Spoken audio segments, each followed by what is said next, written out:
Shalom, family. I'm not going to be long. I ran across this article right here, and it's in regards to the situation with France and the 14 colonial countries that he has resources, and he's trying to hold on to to this his resources there. This is a really interesting article. I'm not going to be long, like I said, but I just wanted to read some of it. And the title is 14 African countries forced by France to pay colonial tax for the benefit of slavery and colonization. And this is written by Millard Arnold, chairperson of advisory board of Rod University Business School. So anyway, he goes on to say that I have never posted an article on LinkedIn or for that matter any other social media. I recently received this attached article, which, if true or even partially true, is absolutely appalling. The question now is, if true, how to address this unacceptable and despicable reality. This cannot be allowed to continue. 14 countries forced by France to pay colonial taxes for the benefit of slavery and colonization by Maui Remarque Cotona. I guess that's how you pronounce that. I'm probably getting his name. And it was written on January 28, 2014 at 3:41 p.m. It says, did you know many African countries continue to pay colonial taxes to France since their independence till this day? So since they became independent, they're still paying taxes to France. This man is wicked, deeply wicked. But you know what? The Bible says what's in the dark should come to light, and everything that's been hidden will be unrevealed and will be revealed. So he just been revealed with his wickedness and evilness. It says when Sekou Touré of Guinea decided in 1958 to get out of France colonial empire and opt for the country independence, the French colonial elite in Paris got so furious as they do today, and in a historical act of fury, the French administration in Guinea destroyed everything in the country. And that's what they do to us. Everything in the country which represents what they call the benefit from French colonization. So, wow, this is just so sad. Basically, slavery is still going on. It was never abolished. Just kind of painted over, reestablished. It says 3,000 French left the country, taking all their property and destroying anything that which could not be moved. Schools, nurseries, public administration buildings were crumbled. Cars, books, medicine, research institute, instrument tractors were crushed and sabotaged. Um, Horses, cows in the farm were killed and food in the warehouse was burned or poisoned. Isn't this a history that they've been doing to our people for centuries? You know, look at all the cities they burned down in slavery. You know, Black Wall Street, and the rest of these um, communities.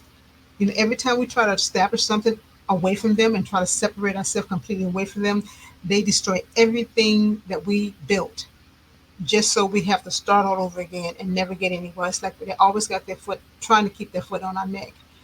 It says the purpose. It says the purpose of this outrageous act was to send a clear message to all other colonies that the consequences for rejecting France would be very high. They've been doing this all through slavery, y'all. Wow. All through slavery. And they're still doing it today by putting sanctions, you know, refusing to give these people food or keep the agreements that they have, you know, just cutting them off so they can suffer. France, um, or whatever he is, a minister, not minister, the prime minister or president, it's obvious and evidently he loves to see Africa suffer. He loves to have that control, that tight control. As a slowly fear spread through the African elite, and none after the Guinea event ever found the courage to follow the example of Sekou Touré, whose slogan as "We prefer freedom and poverty to opulence and slavery." That's it. So I would rather separate myself and liberate myself. And if that means to die for liberation, then I die for liberation. That's what he's saying, and that's the way I feel too. This is my thing. If they bend the knee, if Niger and these other countries reverse and bend the knee to the Western, these Westerners, they never forget. They're not going to forget, and they're going to make them suffer. They're going to retaliate. So they might well do not bend the knee. Don't bend that knee. I don't care what they bring forth. I know it's easier said than done, but they're not going to treat them any better if they give in. If they agree to their terms, they're not going to treat them any better. In fact, they're going to treat them worse because they're going to get back at them. It says slowly fear. Okay, then it says we prefer freedom and poverty to operate slavery. And then it says Savannah Salopi Olympia, the first president of the Republic of Togo, a tiny country in West Africa, found a middle ground solution with France. See, don't I hope they don't do that this time. Because look what they did to them. Even though they allegedly found a solution, they still kept them in slavery. Oh wow. It said he didn't want his country to continue to be a French dominion. Therefore, he refused to sign the colonization continuation pact de Gaulle's prophesied. Let me read that again. He didn't want his country to continue to be a French dominion. Therefore, he refused to sign the colonization continuation pact de Gaulle proposed, but agreed to pay an annual debt to France for the so-called benefit of Togo got from France colonization, paying for their freedom continuously. This man is receiving trillions of dollars um, from the resources and stuff from Africa and Niger. It says it was only condition for the France not to destroy the country before leaving. Wow. Oh, however, the amount estimated by France was so big that the reimbursement of the so-called colonial debt was close to 40% of the country budget in 1963. This man gonna pay for what he's done. Um, did I miss something here?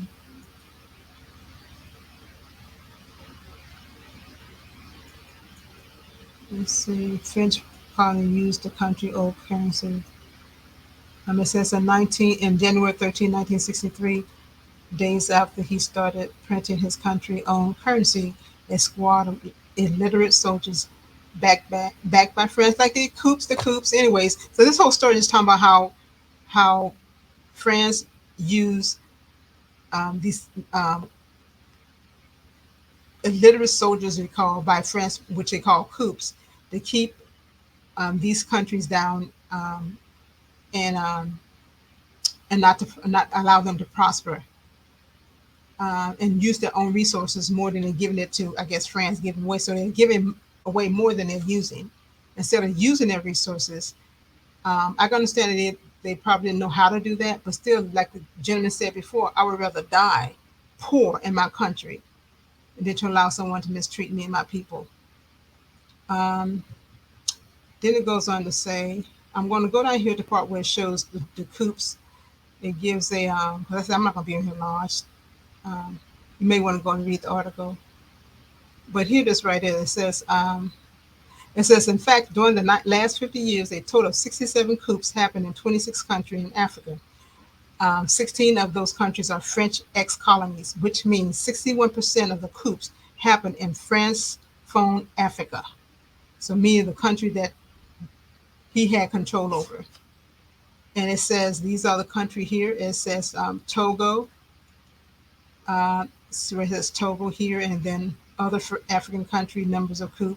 So Togo 1, Tunisia, Cote d'Ivoire, Madagascar, Rwanda, Algeria, Congo, RDC, Mali, Guinea, Conakry, Conakry.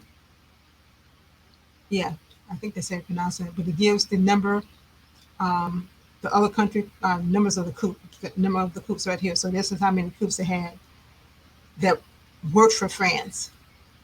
And then it goes over here and says the country here's Egypt, Egypti, Libya, Equator. You can read that. Guinea, Liberia, Nigeria, Ethiopia, Uganda, and Sudan. So, and these are the number of coups. Um, here's some more Congo. Wow, this is just evil. It says all these numbers demonstrate France is quite desperate but active to keep a stronghold on his colonies, whatever the cost, no matter what. And then in March of 2008, it says former French President Jacques Chirac said, "Without Africa, France would slide down into the bank of a third world power." Chirac predecessor Francois Matrian already prophesied in 1957 that without Africa, France would have no history in the 21st century. And it goes on to say, at this very moment I'm writing this article, 14 African countries are obliged by France through a colonial pact to put 85% of their foreign reserve into France central bank on the France minister. I don't see how the only way that this can happen is corrupt leaders in Africa. They were paying them off. And those coups that they went and found from under a rock to do his bidding. And he's still doing that until this day. That's a wicked man. I hope he gets everything that's coming to him. And I pray that these young men don't back down, don't bend the knee to this evil man, because he's done evil to them long enough, and they need to go ahead and put their foot down and keep it there. So anyway, I just thought I would just briefly. I didn't mean to go out, read that much, but it was just so sad. I was also looking at the countries. When I was looking at the countries, right here where it says all this country here, I have a book called The Lost Tribe Myth, The Lost Tribe a Myth, and there is a map in this book, and it's written by Alan H. Godbey, Godbey. There's a map here, and it shows Jews, Falashis, Berber, Moorish, and Negro Jews. And those Negro Jews on this map come from these colonies here: Congo, Algeria, Togo, and it's near the Gold Coast, Ivory Coast, and the Slave Coast. And that's West Africa. And then you have where it has Nigeria, the Sahara Desert, which would be around Sudan. Um, it also had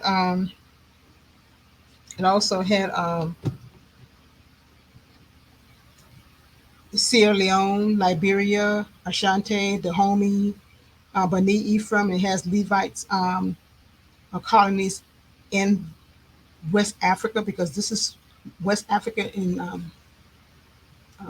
it says this is West Africa, and also hold on, West Africa.